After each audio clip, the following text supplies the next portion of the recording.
Business man సినిమాలో మహేష్ బాబు ఓ powerful dialogue చెబుతాడు. మెల్లిగా ఎలాగోలా బతకడానికి కాదు, ముంబైను ఏలడానికి వచ్చాను అంటాడు మహేష్. పూరీ జగన్నాథ్ పెన్ నుంచి వచ్చిన ఈ డైలాగ్ ఇప్పుడు యంగ్ టైగర్ ఎన్టీఆర్కు పర్ఫెక్ట్గా యాప్ట్ అవుతుందనే చెప్పాలి.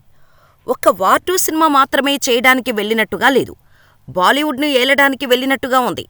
RRR సినిమాకు ముందు టాలీవుడ్కే పరిమితమైన ఎన్టీఆర్ ఇప్పుడు పాన్ ఇండియా లెవెల్లో దుమ్ము దులపడానికి రెడీ అవుతున్నాడు. RRR సినిమాతో వచ్చిన గ్లోబల్ క్రేజ్తో భారీ సినిమాలు చేస్తున్నాడు.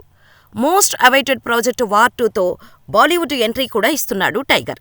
ఇప్పటికే షూటింగ్లో జాయిన్ అయ్యాడు. ముంబైలో ఎన్టీఆర్కు గ్రాండ్ వెల్కమ్ లభించింది. ప్రెజెంట్ ముంబైలోనే ఉన్నాడు ఎన్టీఆర్. దీంతో అక్కడ స్టార్ హీరోలతో రచ్చ చేస్తున్నాడు.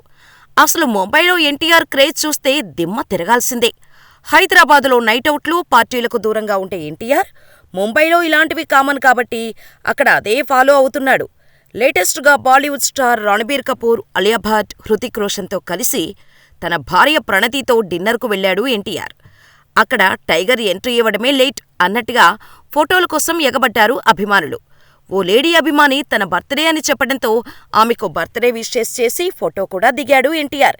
డిన్నర్కు వెళ్లేటప్పుడు ఎలా అయితే వెళ్లాడో తిరిగొచ్చేటప్పుడు కూడా అదే క్రౌడ్ మధ్య నుంచి బయటికెళ్లాడు ఎన్టీఆర్. అసలు ఒక్క హిందీ సినిమా చేయకుండానే టైగర్కు నార్త్లో ఈ క్రేజ్ ఉంటే ఇక వార్ 2 రిలీజ్ అయితే ఎలా ఉంటుందో ఊహించుకోవచ్చు.